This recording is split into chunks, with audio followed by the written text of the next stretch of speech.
살림 여성주의라는 말을 쓰는데, 그래서 서구 생태 여성주의와 살림 여성주의가 어떻게 다른지를 주로 철학적으로 아마 접근을 할 거예요.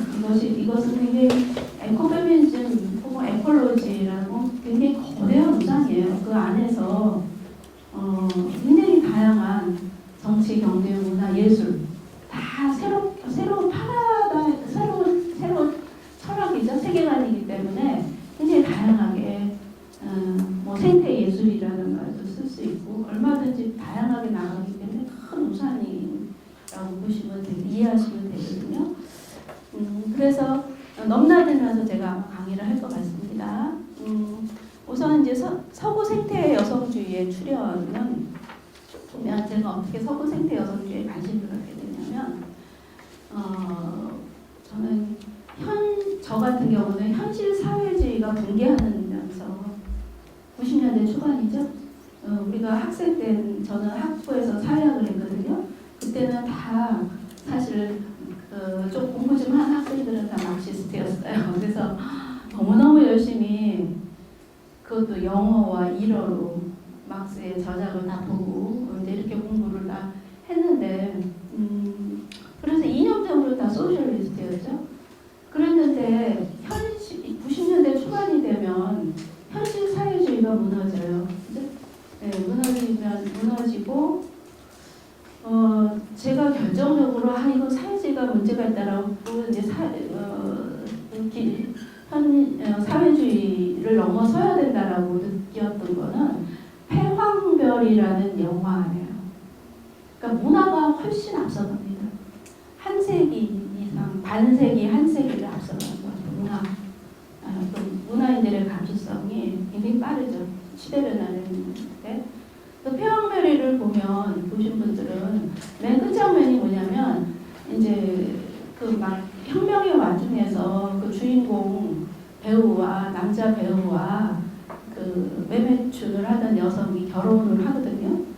결혼을 해서 부부로 살다가 문역이 일어나면서 남편이 자기 부인을 부정한 여자라고 공개 비판을 합니다. 그러면서 그 부인이 자살을 해요. 그래서 이게 뭐냐, 굉장히 인간관계가 다 없어진, 그게 이제 현실 사회주의를 고발하는 영화였거든요. 이게 현실 사회주의야? 그러면서 거기서 이게 뭐지? 그러면서 이제 저의 성향은 세계관이 정립되지 않으면은 이제 또 어떤 연구나 어떤 행동도 할 수가 없는 거예요. 저 개인적인 특성이. 그래서 이제 세계관의 탐색을 그때부터 하게 됩니다. 그게 이제 제가 박사과정 들어가면서 이것저것 막 두루두루 보게 되죠. 그래서 그때 이제 에코페미니즘이 녹색평론에 이제 한 편 정도 소개됐을 때요. 그래서 그때는 전혀 이제 제가 박사를 98년도에 받았는데 이제 여러분이 에코페미니즘을 들으려고 하잖아요. 그죠? 2020년인가요? 그죠? 작년부터 에코페미니즘 강의가 저한테 들어오더라고요. 그래서 20년 앞서서 제가 어떻게 보면은 공부를 한 거죠.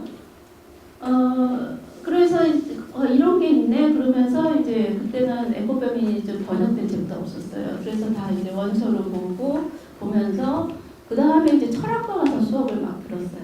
철학과 가서 수업을 들으니까 이제 동양 철학도 듣게 됐어요. 그러니까 이 동양 철학에서 얘기하는 것과 에코페미니즘이 굉장히 흡사한 거예요. 그런데 동양 철학이 훨씬 더 체계적이었어요. 불교, 노자, 장자. 훨씬 더 하나의 철학적인 이론 틀이 잡혀 있더라고요. 그리고 에코페미니즘은 1970년대 중반에 나옵니다. 그래서 그때 제가 직관을 했죠. 에콜로지를 굳이 서구 에코페미니즘까지 할 필요 없다.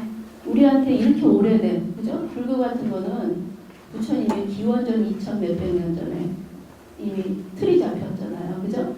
이렇게 오래된 철학 체계가 있는데, 그리고 그것도 굉장히 정교한, 불교는 철학이에요. 이런 체계가 있는데 이걸로 굳이 지금도 이제 막 생기기 시작한 서구 에코페미니즘을 가지고 할 필요 없다. 그래서 저는 서구 페미니즘은 제 박사 논문에서는 한 챕터로 그냥 뛰어넘었습니다. 흩었어요. 꽂고서는 바로 동양 철학에서 에코페미니즘을 찾는 작업을 했습니다. 그래서 그것을 생명 여성주의라고 이름을 붙였죠. 그래서 이제 서구에서는 1970년대가 되면 우리보다 산업화를 300년 먼저 앞서서 있잖아요. 그렇기 때문에 이제 우리가 굉장히 그 환경 문제를 피부에 와닿게 지금 우리는 계층 문제, 계급 문제, 그다음에 정치적인 독재 문제 막 이런 문제로 몇십 년 동안 싸워왔죠. 그런데 그 사이에 환경 문제가 심각하게 누적돼 왔지만 그걸 볼 겨를이 없었어요. 그런데 이제는 보지 않을 수가 없어요. 굉장히 중요한 문제로 이제 피부에 와닿는 것 같아요. 그죠? 가습기로 몇백 명이 죽었고 또 지금 여러분이 당장 파란 하늘 보기 힘드니까 미세먼지 왜 애들 이 미세먼지 많은 날에 나들이를 데려가느냐. 저는 공동육아에서 나들이 데려가야 된다고 막 했던 부모인데 이제는 나들이를 못 데려나가는 이런 시절이 됐더라고요. 이제 막 피부에 와닿아요. 그래서 이거를 조금 간략하게 얘기를 언급하지 않을 수 없어서 여러분들이 요거를 이거 좀 가져오셨나요? 제가 페이지를 안 매겠더라고요. 죄송한데 페이지를 빨리 매겨주세요. 6쪽으로 넘어가 주세요. 6쪽.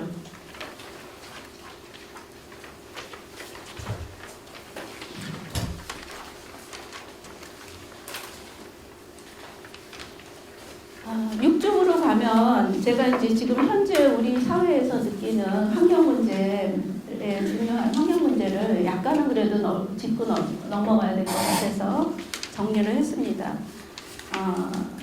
이 지구 역사가 45억 년이 됐다 그러죠? 그 사이에 지구 생명체의 그 진화 역사 과정에서 11차례의 멸종이 있었다 그래요. 그런데 이제 지금 근데 이때까지 11차례의 멸종은 어떤 뭐 화산 폭발이라든가 이 지구 자체 자유의 운동인 거죠. 이었던 거죠. 그런데 이제 현재 지금 이 사실 서구에서 에콜로지, 에코페미니즘이 등장하는 건 지구 멸망의 위기감이에요. 이런 대멸종이 또 오고 있는 거 아니냐 할 때 지금의 대멸종의 이런 위기감은 이 이전의 대멸종과 다른 거는 인간에 의한 것이라는 거죠. 그러니까 인간이 그만큼 지금 지구에서 암적인 존재라고 하죠. 이거도 약간의 이론은 있어요. 어떤 학자는 이전에도 이렇게 지구 대멸종이 있었다. 지금 이 온난화가 인간에 의한 것이라기보다는 어떤 자연작용에 의한 거다. 이런 학자도 일부 있지만 상당히 다수는 이것이 인간의 생태계 파괴에서 원인이 있다고 보는 게 좀 더 대세인 것 같습니다. 우리 사회에서 이제 환경 문제가 나오기 시작한 게 울산의 오염, 이 80년대부터 사실 70년대부터 나타나거든요. 산업화가 되면서 이 오염으로 인한 아예 마을을 살 수 없게 해서 마을 주민들이 집단 이주를 해요. 그 정도로 오염이 되죠. 울산이 제일 먼저 산업화가 시작된 지역 중에 하나잖아요. 그 다음에 이제 1991년에 대구의 패널 사건 다 기억하시죠? 대구의 패널 사건.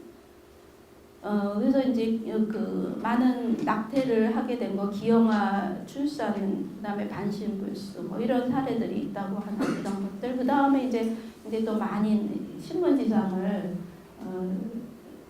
드러났던 것들이 캐디들. 한참 골프가 이제 우리 사회에서 골프가 치게 되면서 이제 캐디들이 뭐 사산을 했다, 뭐 기형아를 했다 이런 기사들이 많이 났었고요. 최근에는 우리 사회에서 전 세계적으로 평균 자살률이 10만 명당 12.1명, 약 12명인데 우리 사회는 10만 명당 28.5명, 약 30명, 세계 최고죠. 그죠? 그만큼 우리 사회가 참 살기 어려운 사회이라는 소리인데 자살 이유는 20대에서 60대 이상까지 제일 많은 이유가 경제적인 어려움, 10대의 경우 가정 불화입니다. 그러나 이런 경제적 어려움이라든가 가정 불화, 이것이 이제 외피적인 요소이지만 저의 시각에서, 조금 에콜로지적인 시각에서 한번 질문을 해보면, GMO 여기 조금 잘못됐네요. GMO 식품에 내재한 게 아니고, GMO 식품은 GMO 식품에 특수한 제초제를 써야 돼요. 같이 반드시 그 제초제에 포함한 글리포세이트, 꼭 GMO 농산뿐만이 아니고 우리나라에서 일반 관행농에서도 사실 글리포세이트를 쓰고 있습니다. 이 제초제에 들어가 있는 성분이죠. 이 글리포세이트가 우울증의 굉장히 중요한 원인이라는 이 발표가 있었습니다. 네. 그렇기 때문에 이런 자살의 원인을 생태적으로 분석을 해본다면 EI, Environmental Illness, 환경병이라고 하죠. 환경병일 가능성도 있습니다. 전혀 이렇게. 근데 환경병은 굉장히 규명하기 어렵습니다. 왜냐하면 이걸 복합오염이고요. 하나의 어떤 인자로 인해서 나타나는 게 아니고 누적이 되는 거거든요. 이제 굉장히 여러 가지. 우리가 예를 들면 식품 첨가물이, 우리가 가공품을 사면 식품 첨가물이 다 있죠. 그거 하나하나는 기준치 이하예요. 근데 우리가 이게 이제 가공식품을 많이 먹으면 이게 이제 여러 종을, 수십 종을 하루에 섭취하게 돼요. 예, 그러다 보면은 그게 이제 누적이 돼서 복합오염. 그러면 그것에 취약한 사람은 어떤 여러 가지 증세로 나타날 수 있는데 그 원인이 뭐라고 참 입증하기는 어려워요. 그죠? 예. 이게 환경병의 특징이고요. 그 다음에 이제 우리가 GMO 농산물 수입 세계 2위는 이 사료까지 포함하면 식량으로만 볼 때 세계 1위입니다. 네, 식량으로만 볼 때. 그래서 뒤에 이제 그 GMO의 제가 위해성은 좀 여러분이 읽어보세요. 그러니까 우리가 세계 1위인 만큼 좀 아셔야 될 것 같아서 뭐 아주 뭐가 많아 여러분이 그러실 수 있는데 일단 식용유 전부 그렇죠. 그다음 간장도 다 GMO 콩으로 만드는 거죠. 예, 그리고 슈퍼에서 사 먹는 장류도 다 수입품은 다 GMO 콩이라고 보시면 됩니다. 그다음에 밀도 최근에는 밀도 GMO라는 지금 그게 밀은 GMO가 아니라고 했었거든요. 근데 그것도 밀에서도 이제 GMO 밀이라는 게 이제 최근에 드러나고 있고요. 이렇습니다. 그래서 이제 종자 문제 제가 조금 넘어가서 8쪽, 지금 8쪽 하고 있습니다. 하여튼 종자 문제도 굉장히 아주 심각해요. 종자 문제도 심각한데 여기 있으니까 여기 볼까요? 요거 좀 잘 안 보이죠? 여기 앞에 불만 좀 꺼주시면 조금 더 잘 보일까요?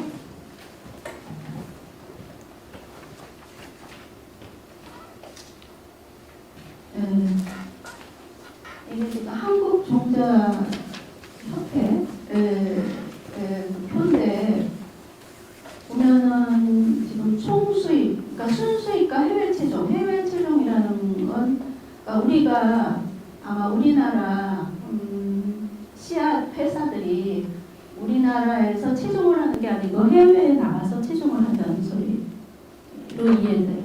그러니까 좀 더 노동력이 싼 데를 찾아가서 이렇게 채종을 하는 것 같은데, 근데 어쨌든 그것도 수입을 하더라고요. 그래서 이 자세한 내가 메커니즘은 아직 잘 모르겠어요. 좀 더 연구를 해봐야 돼요.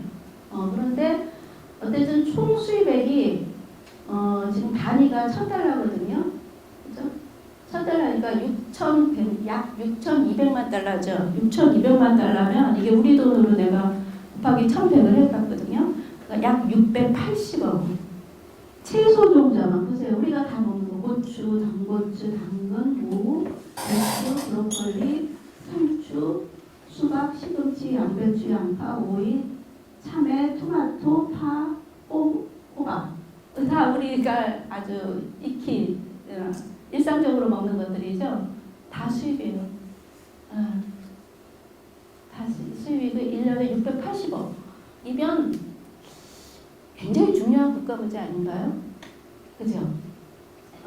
그래서 이제 제가 아까 가벼울이라는 단체를 하고 있다고 했는데, 제가 처음에는 이게 이제 문화단체예요. 문화단체로 이제 문화답사로 출발을 했었어요. 여성 문화답사로. 그랬는데 하다가 이렇게 이제 농가에 가서 밥을 먹는데 제가 발견한 거예요. 밥이 맛있어서 잘 가는, 지금 제가 같이 꾸러미도 하고 이 직거래를 지원하는 그 강진의 달맞이 마을이라는 곳이, 글쎄 제가 몇 년을 지나고 2013년에 제가 2010년부터 일을 했는데 2013년에 그 마을이 토종농사를 짓는 마을인 걸 알았어요. 그때 알았어요, 의원님. 저는 토종농사가 거의 찾기가 참 힘들고요. 진짜 힘들어요. 뭐 할머니들도 이제 연로하니까 제가 조사를 해보니까 80년대 중반에는 꽤 많이 됐어요. 80년대 중반에는 각 집에서 한 30종까지도 다 자급자족이었으니까 졌던 것 같아요. 그런데 그 할머니, 지금 할머니들이 며느리였죠. 지금 현재의 할머니들로 바뀌면서 한 반으로 팍 줄어요. 그러다 지금 할머니들도 이제 나이가 들면서 힘이 드니까 다 못 져요. 각 개인별로 뭐 가장 많이 지는 건 콩, 된장을 남기기 때문에 한두 종, 두세 종. 근데 우리 마을에 제가 세보니까 한 20여 종. 근데 그다지 심지 않고 이렇게 심겨져 있는 나무까지 합하면 40여 종이 토종이더라고요. 그래서 제가 그 마을을 굉장히 보물처럼 여기면서 이 직거래, 지금은 답사보다도 직거래 지원 활동을 많이 하는데, 얼핏 보면 경제활동인데 답사단, 문화단체가 왜 이 일을 하느냐 이렇게 얘기를 하는데, 저는 이걸 뭐로 보냐면, 제가 보는 견해이기도 하고 실제 사실이기도 하고, 토종농사는 가장 오래된 여성 농사 문화예요. 신석기 시대 이래. 그죠? 만년된 여성 경제죠. 밭농사, 논농사 남편농사고 밭농사 여성농사죠. 그리고 씨를 받아요. 이렇게 수입할 필요가 없어요. 그죠? 네, 씨를 받아요. 그리고 자연, 벌, 나비 이런 것들이 수정을 시켜줘요. 그래서 씨를 받아서 계속 심는 이 농사. 이제는 이거야말로 이제 멸종돼 가고 있어요. 이건 굉장히 거대한 어머니 문화죠.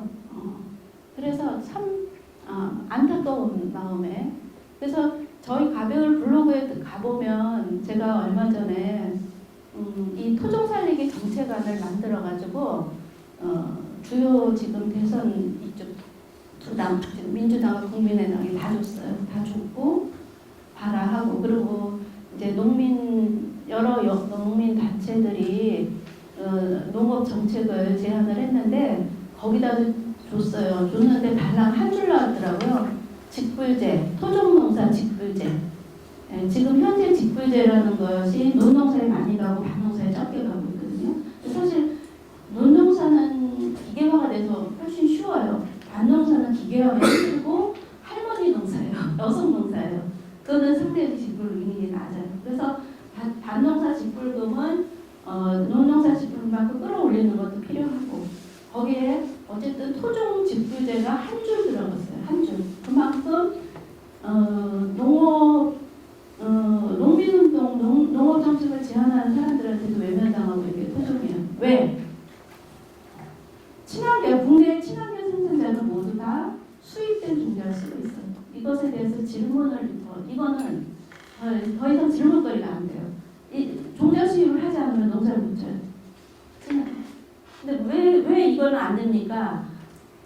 이 씨앗은 다시 심으면 싸게 안 나거나 난다 하더라도 기형은 아니지만 하여튼 3년 되면 종자부터 씨앗구실을 못해요. 태화돼요. 개량 종자. 그러니까 이제 GMO는 말할 것 없죠. GMO는 이제 상당히 많이 터미네이터에서 불임 종자인데 GMO 종자가 아닌 경우도 그래요. 근데 이 종자가 어떤 식으로 개량을 했느냐도 몰라요. 그러니까 이게 참 과학이라서 제가 이제 이쪽 전문가를 찾아서 인터뷰를 해봐야지 그러는데, 뭐 방사성을 쬐기도 하고 화학변이를 일으켜서, 그러니까 유전자 조작은 거기에 원래 식물의 유전자를 빼내요. 그죠? 그리고 인위적으로 다른 유전자를 껴 넣는 건데 대량은 그렇게 하진 않지만 어쨌든 유전자 돌연변이를 일으켜요. 이래서 이제 굉장히 이제 여러 가지 선택 문제가 있는데 중요하게 제가 생각하는 게 시험 문제. 그래서 얘기를 했고요. 그 다음에 불임의 문제가 있습니다. 2003년에 제가 이 자료를 찾고 그 다음에 연구가 없어요. 굉장히 중요한 문제인데 우리가 저출산 하잖아요. 세계 최고 저출산국인데 중요 원인 하나는 애 키우기 힘들어서, 그죠? 애 키우기 너무 힘들어. 돈도 많이 들고 여성이 자기 일을 할 때 너무 힘들고, 그죠? 그거 하나가 근데 거기에만 초점이 맞춰져 있고 저출산 대책의 하나라는 게 시험관 하기 시술비 지원하는 거예요. 근데 제가 볼 때는 환경 문제가 상당히 다른 이상입니다. 왜냐하면 여러분이 주변에서 애 낳고 싶은데 애 못 낳는 부부 많지 않나요? 그죠? 왜 못 낳아요? 또 남자한테 문제가 있을 수도 있고 여자한테 문제가 있을 수도 있는데 환경병이죠. 그 원인이 뭐라고 밝히기는 굉장히 규명하기 어렵죠. 복합적인 환경병이죠. 근데 2003년에 그 황남희 박사가 연구한 게 있는데 그때 불임반증률이 여성 15세에서 44세 여성만 대상으로 하는 거였어요. 그때 13.5%. 전국에 64만 5천 쌍. 그러니까 쌍이니까 인구를 치면 120만이고 63만 가구. 지금 1년에 40만 정도. 최근에 40만 신생아 수가 40만이 떨어졌던가요? 아마 올해 작년에 떨어졌을 거예요. 그런데 불임이 63만. 이것도 훨씬 지금 15년 전이죠. 15년 전 연구거든요. 더 악화되면 악화되죠. 더 나아지진 않았을 거예요. 그죠? 그러면 자 저출산 원인 중에 하나가 환경이라는 거 분명하죠. 그 다음에 그 외에 뭐 아이들 아토피니, 그 다음에 기관지염이니, 뭐 이런 아이들이 뭐 4분의 2다 30%다 이런 연구들이 계속 있죠. 또 이제 지금 온난화 문제를 조금 보면 그 10쪽에 보면은 지금 빙하가 드러나고 있는 이 모습들 우리 사진이 있고요. 11쪽으로 가면은 11쪽으로 간단하게 보면 그 중간쯤 보면은 2017년이니까 이것도 10년 전 연구예요. 유엔의 기후학자들 토론에서 21세기 말에는 4도에서 6도씨 정도 온도가 상승된다. 이거 여러분이 4도에서 6도면 뭐 별거 아니다 이렇게 생각할 수도 있는데 이게요 굉장히 예를 들어 어류 같은 데서는 0.5도만 올라가도 너무 큰 변화인 거예요. 그러니까 이렇게 되면은 이제 산에서는 수종이 자꾸 더우니까 자꾸 올라가요. 그러면 점점 올라가다가 정상까지 올라가서 더 올라갈 데가 없으면 어떻게 돼요? 그 종은 멸종되는 거거든요. 그러면 이제 숲도 없어지는 이런 것도 예측해 볼 수 있죠. 그래서 4도씨가 상승하면 종의 20에서 50%가 멸종한다 이렇게 얘기를 하고요. 2050년 되면은 지구 평균 기온이 6도씨 상승되고 이때는 아마 농경이 불가능하게 될지도 모른다 이렇게까지 얘기를 하거든요. 어쩌면 이렇게 되면은 지금 북한이라든가 시베리아 정도에서 농사를 더 잘 짓게 될 수도 있을지 모르겠어요. 그래서 이제 이런 파국을 피하려면은 우리는 2020년 온실가스 배출량을 440억 톤 이하로 억제해야 된다. 어떻게 해요? 이게 참 어려운 얘기죠. 빨리 운전을 안 하든가 아니면 뭐 전기차가 상용화된다든가 과학적으로 뭐 이런 일상적 그다음에 지금 서울시는 열심히 태양열 난방을 하면은 70%를 지원한다 시설비에 이런 것들이 다 이 지금 온난화에 대한 대책이죠. 그래서 종의 멸종이 자연에서의 멸종보다 1000배나 빨리 진행되고 있다. 이런 연구도 있고요. 이렇게 대략 여기까지가 제가 그래도 일단 환경 문제를 왜 에코페미니즘인가, 왜 에콜로지인가 알기 위해서 이 환경은 당장의 문제가 아니기 때문에 문제라든가 이런 건 내가 급여를 얼마나 받느냐 이런 문제에서 이게 여성 문제에서도 이게 성차별, 여성이 남성 공급의 뭐 65%뿐이 못 받는다 이런 거가 계속 한 이슈고 다음 정부는 이 문제를 해결해야 된다. 뭐 이런 것들이 다 지금 여성 학회라든가 막 이런 데서 여성 정책 포럼을 하지만 거기서 여성과 환경의 문제는 싹 빠져요. 물론 환경은 여성만의 문제는 아니고 공통의 문제이기도 하고 여성이 좀 더 피해받는 경우도 있고 이렇게도 하지만 아직까지 어떤 정책적인 의제는 상당히 못 되고 있다고 보여져요. 부분적으로, 그죠? 부분적으로는 이게 이 환경 문제가 굉장히 큽니다. 그래서 다시 앞에 이쪽으로 와서요. 그러니까 이 에콜로지가 왜 나오게 되느냐 하면 첫 번째로 환경 문제. 이게 우리는 지금 피부에 와닿지만 서구에서는 70년대에 벌써 이 문제를 우리가 현재 심각하게 느끼는 건 사람들은 70년대에 이미 심각하게 느끼기 시작했어요. 왜냐면 이때 광우병이니 막 이런 게 80년대 나왔잖아요. 네. 그 다음에 이제 이쪽에 보면은 제가 두 번째 배경으로 이제 생태 여성주의가 나오는 거는 자본주의에 대한 마르크스주의 혹은 사회주의의 문제의식을 넘어서는 산업 문명에 대한 비판적인 문제의식이다 라고 했어요. 그래서 이거는 조금 더 이따 자세하게 이제 더 볼기로 하는데 그냥 간단하게만 얘기하자면 이 산업 문명의 물질주의는 사실 자본주의나 현실사회주의나 똑같이 가는 문제였거든요. 근데 이제 이거 역시 이 문제에 대한 비판도 제가 볼 때 소설가들이 훨씬 앞서요. 소설가들이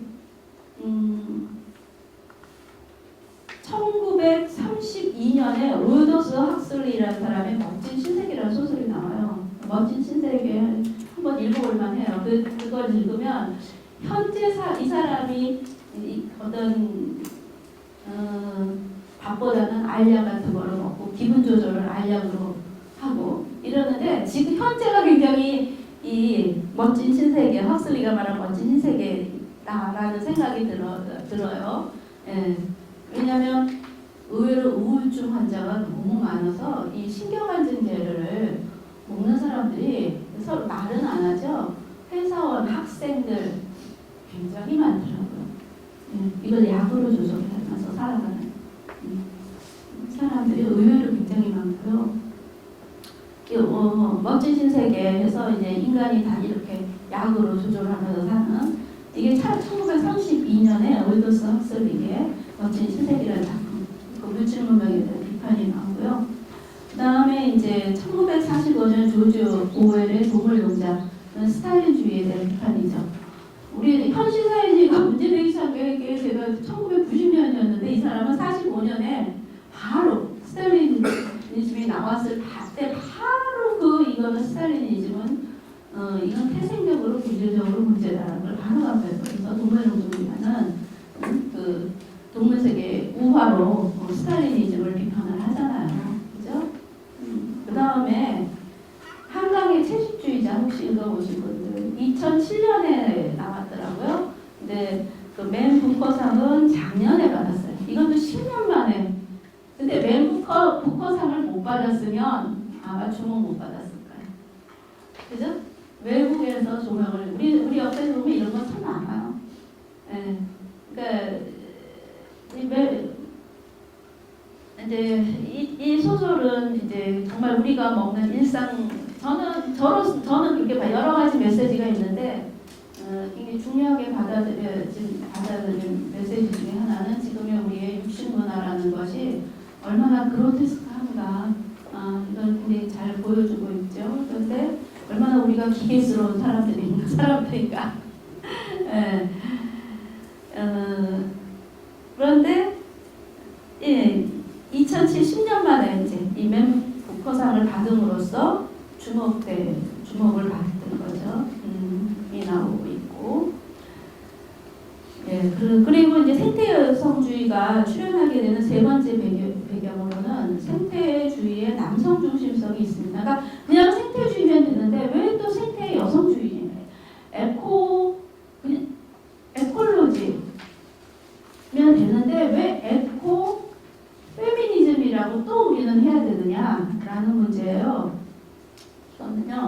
예를 들면 딥 에콜로지스트, 그러니까 이 사람들은 생태주의의 아버지쯤이 될 사람들이죠. 저기 이런 딥 에콜로지스트 이런 사람들이 되게 남성들인데 대표적인 사람들로 드볼이나 세션이라는 이런 분이 있는데 이 사람들이 이제 이 딥 에콜로지스트는 뭐냐면 현대 물질문명은 자연과 인간이 너무 이분화되고 인간이 자연을 뭐 마음대로 할 수 있고 장난감 쪼무르듯이 할 수 있다고 생각하는 그 문명에 대한 비판이거든요. 그래서 자연과 하나 되면서 사는 어떤 이런 삶을 이상으로 생각을 하는데 거기서 이제 드는 예로 자연과 하나 된 그 경지로 드는 예가 어떤 예냐면요.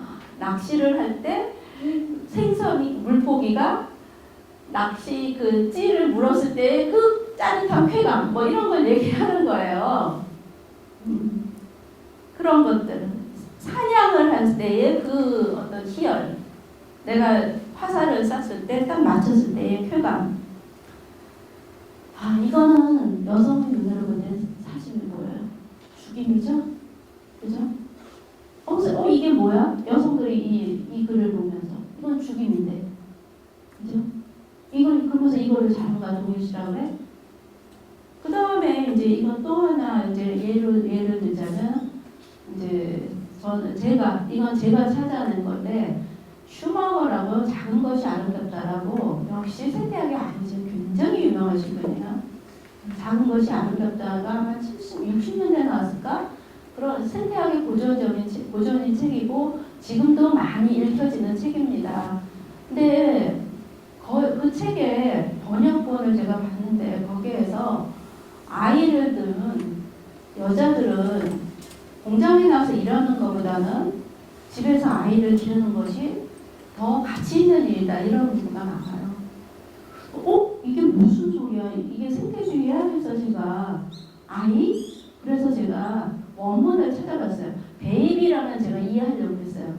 왜냐면 서구 여성들도 우리같이 우리는 너무 독하게 일하잖아요. 그렇게 일 안 해요. 1년간 다 육아휴직을 받기 때문에 충분히 이 수요율이 90%, 98% 되잖아요. 우리나라 같이 수요 안 하는 나라 없어요. 그래서 왜 수요 안 했냐 그러면 젖이 안 나오는데 젖은 포유류는 젖을 먹이게 되는데 왜 젖이 안 나와요? 그죠? 그 준비를 안 하니까 그런데 1년 동안 그래 충분히 아이를 수유를 다 하거든요. 일을 해도 그리고 뭐 거기다가 자기가 2년 3년 더 쓸 수 있으니까 베이비일 때는 2년 3년 좋다. 그죠? 그건 개인의 선택이고 오히려 그걸 선택할 수 있는 사회가 건강한 사회고 우리가 별로 가야 되는 게 맞거든요. 그래서 저는 그 베이비라 그러면 그걸 이해하려고 그랬는데 거기 보니까 영어가 child라고요. child. 이건 이상하다. child는 도대체 몇 살까지? 우리나라에서 지금 13세 정도잖아요. 그죠? 이때까지 여자가 일을 안 하면 안 된다고? 이 슈머가 무슨 소리를 하는 거야? 동의할 수 없죠, 절대. 여성의 입장에서는.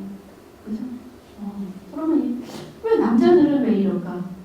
그러니까 이해해요. 그러니까 애 기르면서 일하면서 우리가 너무 힘들고 이 정도도 하느니 애만 봐라 이게 남성들의 얘기인 것 같은데 저는 이제 에콜로지스트로서 이상적인 생활이 어떤 게 이상적인 생활일까 제가 생각해보면 아이 기를 때는 아이 노동시간이 한 10시 출근, 4시 퇴근이 딱 맞는 것 같아요. 그게 집중할 수 있는 최적이고요. 그 이상이 되면은 집중도도 떨어지고요. 그리고 또 자기의 사생활이라는 것도 있어야 되는데 사생활이 없어지고 그죠? 그래서 우리가 회사 인간이라는 말을 쓰잖아요. 정말 회사 인간으로 이렇게 살아가야 돼. 굉장히 우리는 극단이에요. 양극단인 사회예요. 중간이 없어요. 그죠? 중간이 없어요. 내가 정말 일의 노예가 돼서 사느냐 아니면 일의 노예가에서 뛰쳐나와서 실업이 되느냐 이 양극단의 선택뿐이었고요. 중간이 없는 사회, 굉장히 안 좋은 사회죠. 생태적으로. 그래서 우리나라 환경기수가 굉장히 세계에서 130몇위, 아프리카 나라, 좀 그런 나라, 더 못한 수준이에요. 그래서 이제 도대체 이 남성들의 에콜로지들의 생각을 그대로 수용할 수가 없는 거예요. 그렇죠? 그러니까 이제 그게 또 이제 에고 페미니즘이라는 것이 나오게 되고요. 그 다음에 이제 나오게 되는 네 번째 배경이 영적인 갈등인데요. 이게 영적인 갈등은 뭐냐면 서구도 6, 70년대 굉장히 사회운동이 활발합니다. 그래서 우리 60년대 보면은 스튜던트 파워라는 말이 60년대 나오거든요.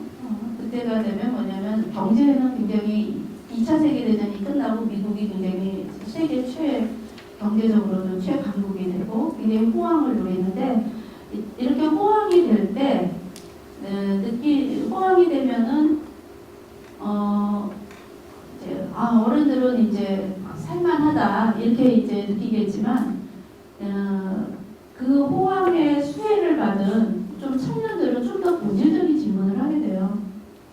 우리 부모들이 굉장히 아침에 하얀 넥타이를 메고 이렇게 출근을 하는데 그러면서 근데 저 사람들은 그 부모들의 상태를 보면 굉장히 인종차별주의자들이고 그죠? 이런 굉장히 그다음에 반려주의자들이고 회사에서 이런 부모들의 삶에 굉장히 동의하기 어려운 거예요. 그러니까 이제 60년대가 되면 흑인 민권 운동이 일어나서 또 다시 제2의 여성운동, 참정권 운동이 제1의 여성운동이라면 제2의 여성운동, 여성들 2차 대전이 끝나고 주부들은 다 집으로 들어가라. 그래서 집으로 여성들이 들어갔는데 그렇게 해서 주부로 사는 게 행복하지 않은데 도대체 그 행복하지 않은 걸 어떻게 분석할 수가 없는 거야. 그 베티 프리단의 여성의 심리가 바로 그 책이죠. 이게 여성들도 이 상업화된 이 사회가 하도 굉장히 분석하기 어렵지만 이건 내가 행복하지 않아. 이런 사회인데 아무도 내가 행복하지 않다라고 얘기를 하면은 안 되는 것 같고 80년대가 우리나라 그런 사회거든요. 80년대 그때 여원이라는 잡지가 있었어요. 그 여원의 프로가 뭐냐면 사랑받는 아내, 성공하는 남편